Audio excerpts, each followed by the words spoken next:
क्यों महापुराण पक्ष में अगर ज्यादा रोग है, बीमारी है, तो श्राद्ध पक्ष की नवमी तिथि के समय पर केवल बड़ के पत्ते के ऊपर, बड़ का जो पत्ता होता है, बड़े वृक्ष का पत्ता, उस पे काली तिल और जौ 21 बार उतार कर, जो व्यक्ति बहुत बीमार पड़ा रहता हो, कोई ना कोई बीमारी उसको घेरी रहती हो, तो बड़ के पत्ते पर काली तिल और जौ, काली तिल और जौ रख कर पितरों का स्मरण कर नवमी तिथि की मर्जी पड़ जाए 21 बार उतार कर बहते पानी में डाल दो या पीपल के पेड़ के नीचे रख दो, बीमारी समाप्त। विष कपि, रोग नहीं घेर, नाम लेकर अगले श्राद्ध तक लिख कर रखना कि किस तारीख को करा, किस तिथि को करा, अगली तिथि तक जानना, आपको रोग नहीं आएगा, बीमारी नहीं है।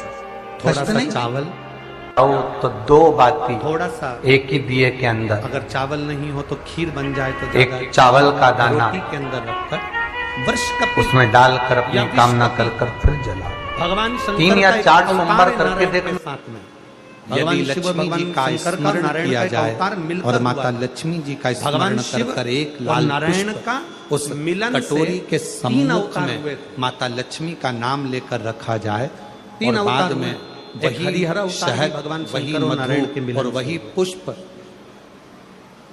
रवि सोमवार का दिन एक शुक्रवार के दिन लक्ष्मी का पूजन कर स्मरण कर दूसरे दिन, तो जो वृक्ष शुक्रवार के दिन पूजन करें, भगवान शंकर शनिवार के दिन उस मधु का, उस पुष्प का विसर्जन करें, भगवान नारायण और भगवान सोमवार के मिलन पूजन करें, शरम लक्ष्मी जी का स्मरण कर और मंगलवार के दिन विसर्जन करें। 5 या 7 3 अवतार सोमवार नारायण और शिव जी मिलकर बने। शुक्रवार को यदि आप मधु का भोग लक्ष्मी जी को लगाना प्रारंभ कर दें, शिव का नाम स्मरण कर एक शरीर के घर में कभी संपदा की कमी नहीं होती। लक्ष्मी संपदा को रोटी हो तो रोटी, कटोरी में लेकर पूरी हो तो मात्र बेलपत्री के पत्रे से हो तो एक बूंद, तुम अगर दूध आप एक बूंद अगर ज्यादा ना मिला हो, एक चम्मच भी अगर आपको दूध देसी गाय का मिल गया हो, और सोने के पत्ते से वृक्ष तुम्हारे घर के अंदर अगर शिवलिंग है या मंदिर में शिवलिंग है या तुम्हारे नजदीक में कोई शिवलिंग है, उस पर बूंद बूंद अगर शिवलिंग पर दूध समर्पित कर रहे हो, श्री शिवाय नमस्तुभ्यं, नमः शिवाय या षडाक्षर मंत्र ओम नमः शिवाय, घर में या कभी संपदा की कमी नहीं आती। अक्षर का मंत्र महामृत्युंजय मंत्र, इसका स्मरण कर शिव जी पर देसी गाय का दूध समर्पित कर इस बेलपत्री को सुंदरी वाली जगह पर अगर आप समर्पित कर देते हैं, फिर आप जिस भी चीज के लिए अप्लाई करें, मेरा देवादिदेव महादेव आपका हाथ पकड़कर खींचकर आगे बढ़ा ही दो। विष कपि भगवान की, आप विष कपि बोल सकते हो, वृष कपि भी बोल सकते हो, वृष कपि भी बोल सकते हो और विष कपि भी बोल सकते हो। दोनों बेलपत्र गंगा के जल में डालकर सोमवार के दिन शंकर को चढ़ा देने पर महाराज जीवन का ऐसा कोई कार्य नहीं होता जो सफल ना हो। सच करोगे तो विष कपि वृष कपि भी आ सकता। पुराण भारत की भूमि पर जितनी सुहागन स्त्रियां शांत होती हैं, या गर्ग संहिता में या जितनी कुमारी बेटियां शांत होती हैं, पुराण में अगर आप ढूंढेंगे तो उसमें वृष कपि और विष जितनी भी स्त्रियां में बना हुआ है, पहले जिनकी तिथि भी याद नहीं है, वो शांत हो जाती हैं। नवमी तिथि उन मातृकाओं का श्राद्ध का दिन रहता है। फिर से नाम बोलो, क्या नाम बोलना है? मत विष कपि, या तो विष कपि बोल लें या कोई जीव भटके नहीं। ऐसी कोई पुराण नहीं जिस पुराण में लिखा है कि स्त्री मरे तो स्त्री को ही भोजन करता। बहुत ध्यान देना महाराज का था। श्राद्ध पक्ष में कोई विडो स्त्री मर गई, कोई विधव नारी मर गई, विधवा स्त्री मर गई, तो किसी विधवा को भोजन करा। कोई स्त्री चली गई तो उसकी जगह स्त्री को भोजन करा। आप चाहे मार्कंडे पुराण उठा लो, मनु स्मृति उठा लो, व्यग्र स्मृति उठा लो, किसी भी पुराण में किसी भी शास्त्र में ये नहीं लिखा कि श्राद्ध का भोजन आप स्त्री को करो।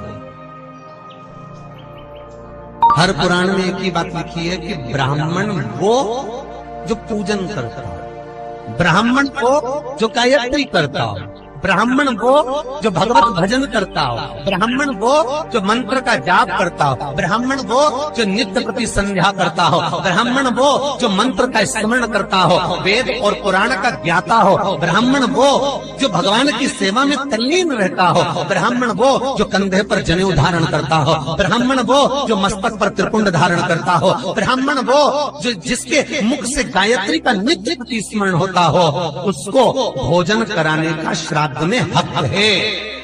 अब ये भी समझ लो कि अगर स्त्री मरी तो स्त्री के श्राद्ध में क्या स्त्री को ही भोजन कराना चाहिए? तो शिव महापुराण, करुण पुराण, गर्ग संहिता, वराह पुराण, ये सारी पुराणे वर्णन करती है कि स्त्री को आप भोजन करा रहे हो। स्त्री क्या वेद पढ़ती है? स्त्री क्या गायत्री करती है? स्त्री क्या संध्या करती है? स्त्री क्या उपासना करती है? नहीं। अगर उस स्त्री के लिए भी आपने ब्राह्मण को भोजन कराया तो भोजन करेगा तो गायत्री करेगा, संध्या करेगा, उससे उसको भाग हमारे पूर्वजों को प्राप्त होगा। इसलिए ब्राह्मण भोजन की महत्वता।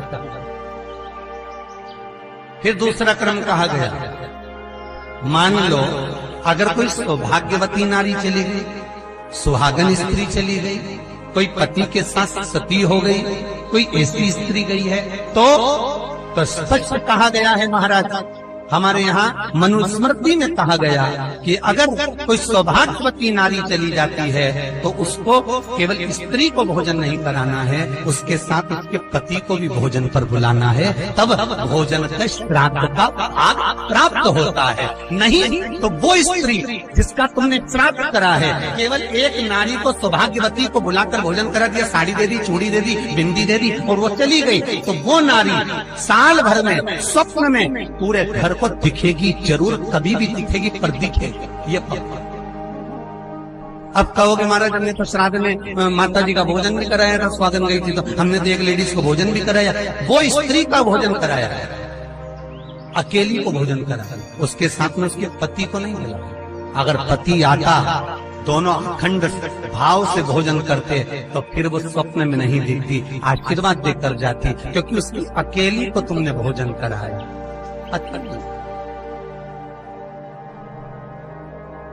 मनुस्मृति कहती है सुहागन स्त्री का जब श्राद्ध आता है तो उसके पति को भी जोड़े पर भोजन करने बुलाना चाहिए, अकेले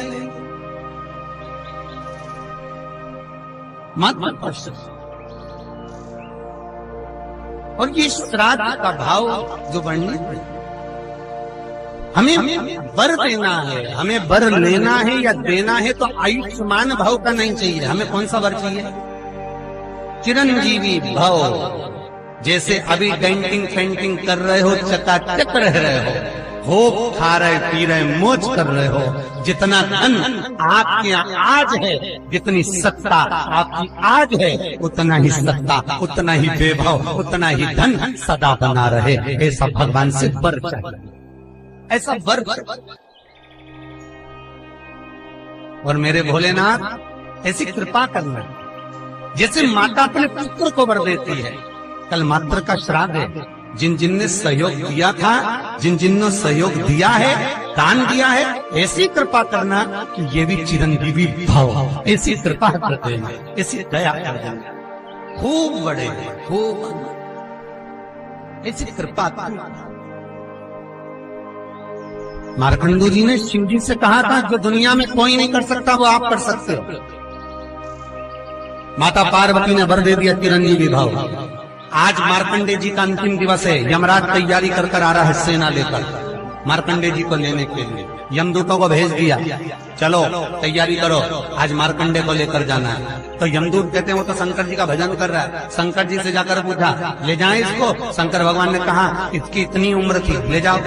मार्कंडे जी को लेने के लिए जैसे ही नीचे उतरे यमराज, इतनी देर में तो एक गोल चक्र मार्कंडे जी के पास में चल रहा था, एक गोल चक्र चल रहा था। तो किसी एक यमदूत ने पूछ लिया कि मार्कंडे के पास में तो कोई चक्र चल रहा है। तो यमराज बोले कौन का चक्र होगा, जरा हम भी देखें। जो जाकर देखा तो ना तो भगवान विष्णु का था, ना भगवान शंकर का था, ना भगवान ब्रह्मा का था, ना 33 कोटि देवता का था। अगर वो चक्र था तो माता पार्वती के तेज पुंज का था। अगर वो चक्र था तो माता जगत जननी जगदम्बा ने जो वर प्रदान करा था, एक सात्वित्ववान स्त्री ने, एक धर्मवान, पुण्यवान, आनंदवान, अखंड सौभाग्यवती नारी ने जो वर दिया था, बस वही चक्र मार्कंडे जी के पास घूम रहा था। वही चक्र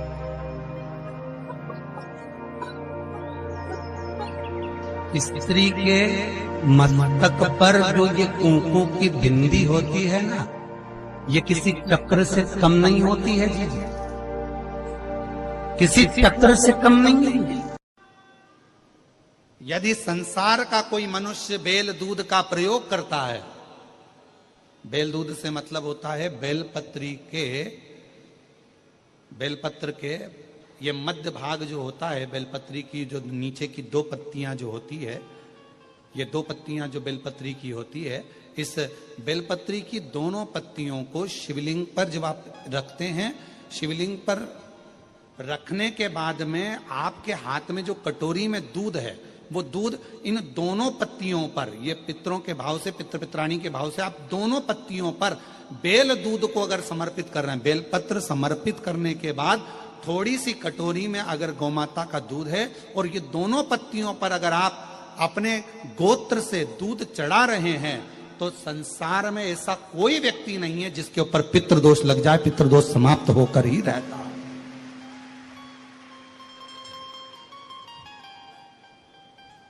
शिवलिंग पर बेलपत्र चढ़ाई, बेलपत्र चढ़ाकर ये नीचे की जो पत्ती है, आपका जो दूध का भाग है वो 2 पत्ती पर चढ़ना चाहिए, तीसरी पत्ती पर जल का भाग आता है। 2 पत्ती पर आपका दूध का भाग रहे। और जब बेल दूध का प्रयोग आप करते हैं और दूध बाबा को 16 दिन श्राद्ध के अगर कोई कह दे कि आपके घर में पितृदोष है, ये दोष है, वो दोष है, सारे दोष आपके यहाँ लग गए हैं, और आपके यहाँ ये 4 लक्षण अगर पितृदोष के दिख रहे हैं जो पहले कथा में वर्णित किए, अगर ये लक्षण दिख रहे हैं तो श्राद्ध पक्ष के 16 दिन पहले दिन से आप चालू हो जाओ। बेलपत्री शिव जी को चढ़ाया, कटोरी में या चम्मच में 2 बूंद का भी अगर दूध लेकर गए हो, थोड़ा सा भी, बस 2 पत्ती पर आपने दूध समर्पित करा और 1 लोटा जल जो तीसरे नंबर की पत्ती है उस पर समर्पित करा। आपको 16 दिन करने के बाद आपको खुद अनुभव होगा 17वें और 18वें दिन से कि मेरे घर में ऐसा लग रहा है कि सब शांति है और कोई किसी से चिढ़कर बात नहीं कर रहा। लक्ष्मी की वृद्धि अपने आप होना प्रारंभ। देव अधिदेव महादेव ने बेल और दूध का जो प्रयोग है, उस प्रयोग का साधारण फल नहीं है, बहुत फल। और श्राद्ध पक्ष में मेरी जीजियों से निवेदन है, मेरी बेटियों से, मेरी माताओं से, अगर तुम्हारे घर में 25 साल तक भी औलाद नहीं हुई, 20 साल हो गए, 25 साल हो गए, 30 साल हो गए, 28 साल हो गए, 15 साल भी हो गए, 10 साल भी हो गए और संतान का सुख नहीं है, तो श्राद्ध पक्ष में प्रतिदिन अपना जो पानी का हंडा होता है, परिंडा होता है, क्या बोलते हैं हैदराबाद में, हमको उसको नहीं मालूम, जहां पर पीने का पानी भरते हैं, हंडा बोलते हैं, मटका बोलते हैं, बाल्टी पानी की या हंडा, मटका, गगरा, जो भी भर कर रखते हो रसोई घर के अंदर पीने का, उस पानी के भरे हुए हंडे के पास में पितरों का स्थान होता है। वो पितरों के स्थान के पास में कटोरी में थोड़ा सा दूध रखिए, एक बेलपत्र रखिए, और वो बेलपत्र और दूध को आप प्रतिदिन 16 दिन तक लगातार शिव जी को रोज रखो, रोज समर्पित करना प्रारंभ करो। बस बेलपत्र शिवलिंग के ऊपर और दूध जहां अशोक सुंदरी का स्थान है, आपको मालूम होगा,